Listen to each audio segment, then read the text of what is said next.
Ford Raptor.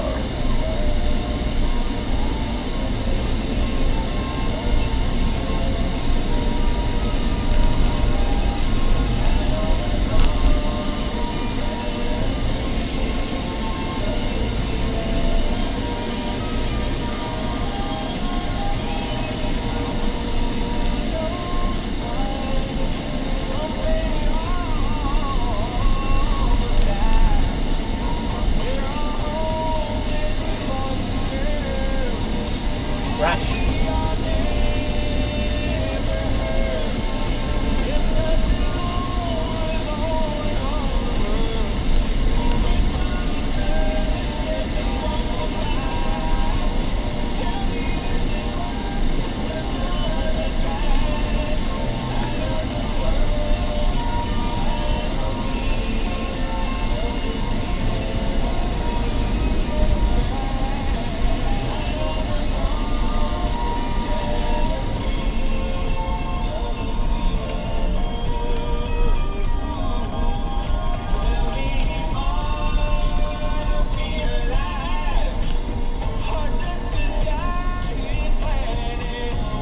Sisira.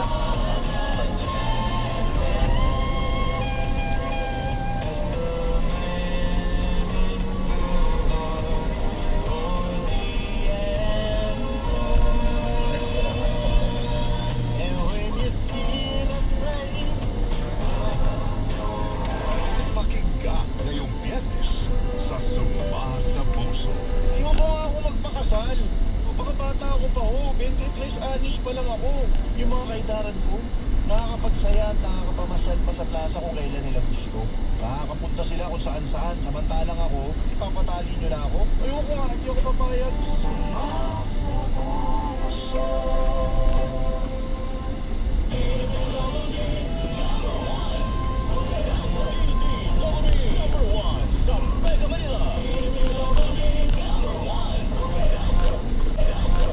Dito sa GMA, naniniwala kami na nagbabalita. Dapat walang kinikil, walang mga interes na pinoprotektahan. Walang pinapagalagaan, kundi kapakanan ng May kabayanan at katotohanan. Walang bahid, walang labis, walang kulay. Serbisyong totoo lang. Pinalakas na hapon! Mula Lunes hanggang Biyernes, alas 12:30 ng hapon. Mga buhay, hatid sa inyo ang Summa sa Puso. Kasama si Tony Aquino. Alas 2 ng hapon, walang humpay. Hindi pa aawat sa pagbabalita. Si Rene Santa Cruz sa Hanaw sa hapon. Alas 2:30, pagbibigay ng serbisyong totoo. Ang hatid ni Cathy San Gabriel. Serbisyo on the spot. Kasama ang dalawang batikang abogado sa bansa. Attorney Romy Macarintal at Attorney Rowy Daroy. Alas 3:30 ng hapon, siksik sa pagbabalita. Hindi pa huli. Super Balita sa hapon. Ateng, yung RFID pwede na sa Norte, NLEX? Kailan? Wala pa po sinasabi sa akin. Ah, magsasabi naman kayo pag pwede na eh, no? May announcement naman po. Thank you. Alas 5:30 ng hapon, walang humpay na balitaktakan. Kasama si Rene Santa Cruz sa Playtime Pagkita. Pinalakas sa hapon. Pinalakas sa mga programa sa hapon. Super Radio, pinalakas na hapon! Huwag magpahuli sa balita. I-follow ang social media accounts ng Super Radio DZBB. Para sa YouTube, mag-subscribe sa DZBB594. Para sa Facebook, i-follow ang Super Radio DZBB594.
Balita na yan, Super Radyo Palawan, JB Welix, magandang hapon, JB. muling humingi ng paumanhin ang mga vlogger na sina Rendon Labrador at Rosmar Pamulaklakin Tan at umaapilang bigyan sila ng pagkakataon sa kasalanan ng kanilang ginawa sa isang staff ng Office of the Mayor sa Coron, Palawan. Ito ay makarang aprubahan ng Sangguniang Panlalawigan ng Palawan. Ang isang resolusyon ay binibigyan na silang persona non grata sa buong lalawigan sa eksklusibong panayam ng Super Radio Palawan, Rosmar at Rendon. Sa lahat ng mga palaweng ng nasaktan, kaugnay sa kanilang naging aksyon at aminado ang mga ito na sila ay nagkabalik sa mga pinakitang reaksyon, lalo na sa social media. Ayon kay Labrador, bagamat tanggap nila ang pagdidikara sa kanila bilang persona non grata, labis kumulo nila ito bigyan ng lupot lalo na naging mabilis kumulo ang desisyon at hatol ng mga opisyalis sa Palawan, ating na mga palawenyo. Piling niya mga ito na sana ay marinig ang kanilang panig at marinig ang kanilang personal na paghingi ng paumanhin bago sila ibigyan ng persona non grata sa buong lalawigan. Sinabi naman ni Rose Martan na wala naman naman silang masamang intention kundi ang tumulong at malamang dahil sa halo-halo